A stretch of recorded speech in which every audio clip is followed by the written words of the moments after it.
Students, my self हर्षित श्रीवास्तव और मैं स्वागत करता हूं आप सभी लोगों का हमारे YouTube channel excellent coaching classes पे। मैं कोशिश करूंगा आपको मैं अच्छे से अच्छे वीडियोस आपको देता रहूं ताकि आप इंग्लिश मेरे साथ में अच्छे तरीके से सीख सकें, अच्छे तरीके से समझ सकें, अच्छे तरीके से पढ़ सकें। हमारे आज के इस वीडियो का जो टॉपिक है डायरेक्ट और इनडायरेक्ट, जैसा कि मैंने पिछले वीडियोज़ में भी आपको डायरेक्ट और इनडायरेक्ट बताया है। इस वीडियो में मैं आपको बताने जा रहा हूँ कि असर्टिव सेंटेंस में हम डायरेक्ट से इनडायरेक्ट में चेंज कैसे करते हैं, उनके रूल्स बताऊँगा आपको, सभी एग्जाम्पल्स आपको दूंगा। मैं एक दो एग्जाम्पल स्वयं भी करके दिखाऊंगा और बाकी के एग्जाम्पल आप लोगों को भी करने होंगे। आप जो एग्जाम्पल मुझे करके सेंड करोगे वो कमेंट बॉक्स में जाके आप सेंड कर सकते हो। अगर आपने कमेंट बॉक्स में जाकर उनके एग्जाम्पल्स नहीं भेजे मुझे, तो मुझे ऐसा लगेगा कि आपने मेरे वीडियोस को सही ढंग से देखा नहीं है या फिर आपको डायरेक्ट और इनडायरेक्ट में चेंज करना आया नहीं। So please keep watching. आइए पढ़ते हैं। तो आइए देखते हैं चेंज करने के रूल्स क्या हैं। सबसे पहला रूल जो है हमारे पास होता है रिपोर्टिंग वर्ब में परिवर्तन। क्या रूल होता है? रिपोर्टिंग वर्ब में परिवर्तन। मैंने पिछले वीडियो में आपको बताया था रिपोर्टिंग वर्ब वाक्य का वह भाग होता है जो इन्वर्टेड कॉमा के बाहर होता है। रिपोर्टिंग वर्ब हमारी कौन कौन सी हो सकती है और अगर वो है तो हमें चेंज क्या करना होगा।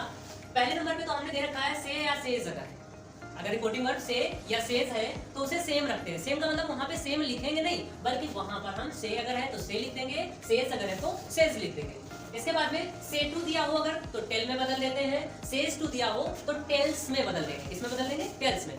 और उसके बाद में सेड अगर दिया हुआ है तो सेड का सेड ही रहता है, यानी same, no changing. Said to अगर दिया हुआ है तो उसे टोल्ड में बदल देते हैं। ये तो हमारा पहला रूल हो गया। इन्वर्टेड कॉमास को हटाने के बाद हमें किसका प्रयोग करना चाहिए, ये हमारा दूसरा नियम बताता है।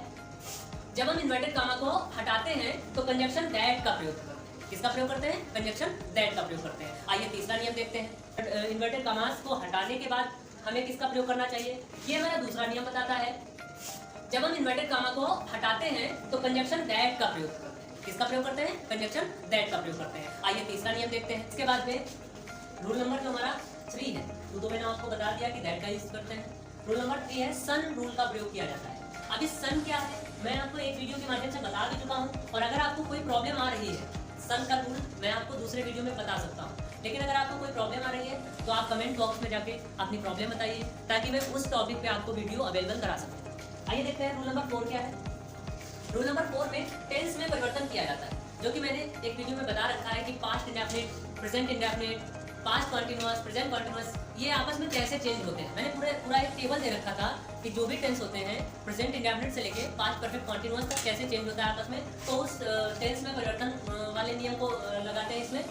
रूल नंबर 5 है हमारा वर्ड्स में चेंज किया जाता है। वर्ड्स का मतलब होता है शब्द। शब्दों में कैसे परिवर्तन करेंगे। निकटता सूचक जो शब्द होते हैं उन्हें दूरी दर्शाने के लिए हम शब्दों में परिवर्तन कर देते हैं। फॉर एग्जाम्पल मैं अगर आपको बताऊं, जैसे हेयर है तो हेयर का देयर हो जाता है, टुडे का दैट डे हो जाता है। ऐसे ही बहुत से ऐसे शब्द होते हैं, नाउ का दिन हो जाता है। इन शब्दों का परिवर्तन बाकी के अनुसार लगा देते हैं, जैसा उसमें चाहिए होता है वैसे हम उसमें लगा देते हैं। तो क्या आप इसका एग्जाम्पल देख लिया जाए। रूल्स तो आपके सामने है, आप रूल्स चाहें तो नोट कर लें या फिर आप चाहें तो इसका स्क्रीनशॉट भी ले सकते हैं ताकि आप बाद में इसे नोट कर सकें और अभी मैं आपको एग्जाम्पल करा सकूँ। आप चाहें तो इसका स्क्रीनशॉट भी ले सकते हैं। आइए इसका एग्जाम्पल देख लेते हैं। जैसे मैं एग्जाम्पल दे रहा हूँ आपको, आरोही से टू राज। क्या एग्जाम्पल है हमारा? आरोही से to Raj, I am your best friend. और एग्जाम्पल मैंने दे रखा है आरोही से to Raj, I am your best friend. मैं तुम्हारी अच्छी मित्र हूँ या सबसे अच्छी मित्र हूँ। मान लो ये एग्जाम्पल है। अभी इस एग्जाम्पल में हम उन्हीं नियम का प्रयोग करेंगे जो नियम मैंने अभी आपको लिखवाए थे। सबसे पहले हमें ये देखना होता है कि इसकी रिपोर्टिंग वर्ब क्या है, कौन से टेंस में है, क्या है। ये रिपोर्टिंग वर्ब है। रिपोर्ट आगे मैंने शॉर्ट में लिख रखा है। रिपोर्टिंग वर्ब है सेट टू। तो अगर सेट टू होता है तो सेट टू अभी हमने आपको बताया था, सेट टू को बदल देंगे हम टोल्ड में। किसमें कर देंगे? टोल्ड में।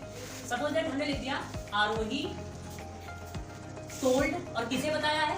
राज को। हमने लिख दिया राज। फिर अभी हमने रूल आपको बताया था कि जब हम कॉमा और इन्वर्टेड कॉमा को हटाते हैं तो उसकी जगह पर किसका प्रयोग करते हैं? दैट का प्रयोग करते हैं। किसका प्रयोग करते हैं? दैट का यूज करते हैं। तो हमने यहाँ पे लिख दिया दैट।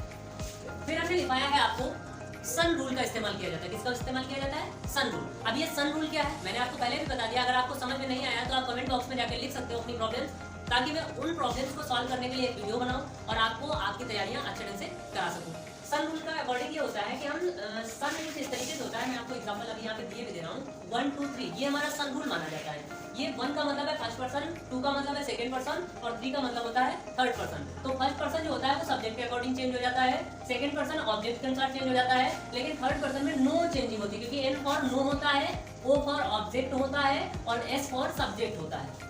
तो मुझे उम्मीद है आपने पहले भी इसे पढ़ा होगा। फिलहाल हम सन रूल के अकॉर्डिंग अगर यहाँ पे चेंजिंग करते हैं तो हमें आई को बदलना पड़ेगा। ये जो हमारा सब्जेक्ट है आई, ये फर्स्ट पर्सन में आता है और अभी मैंने आपको लिखवाया जो आई है वो किसके अनुसार बदलेगा, सब्जेक्ट के अनुसार। यहाँ पे सब्जेक्ट है आरोही और आरोही अकॉर्डिंग टू मी एक लड़की है और अगर लड़की है तो यहाँ पे हम उसके कर्ता के हिसाब से हम लिख देंगे सी। क्या लिख देंगे यहाँ पे, सी। That C. टेंस में परिवर्तन होगा, अभी तो लिखा आई एम योर, ये प्रेजेंट में है तो सी वॉज हो जाएगा। क्या हो जाएगा, सी वॉज।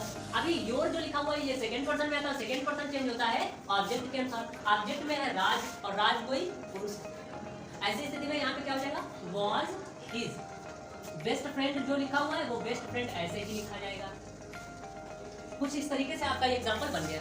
फिलहाल मैंने तो एक एग्जाम्पल बना दिया है, अब मैं चाहूंगा कि मैं एक एग्जाम्पल आपको दूं, आप उस एग्जाम्पल को स्वयं बनाएं और मुझे कमेंट बॉक्स में जाके वो एग्जाम्पल सेंड करें ताकि मैं जान सकूं कि आप में से कितने स्टूडेंट्स ऐसे हैं जो मेरे साथ इंग्लिश सीख रहे हैं अथवा सीखने की कोशिश कर रहे हैं। तो मैंने आपको ये दूसरा एग्जाम्पल दे रखा है जो कि आप बनाओगे, मैं आपको पढ़ के भी बता देता हूँ। Sahil said to Bittu your father is coming. Sahil ने बिट्टू से कहा तुम्हारे पिताजी आ रहे हैं। अभी आप देखना है कि आप इसे कैसे ट्रांसलेट करते हैं। फिलहाल आज के वीडियो के लिए बस इतना ही। Thank you very much.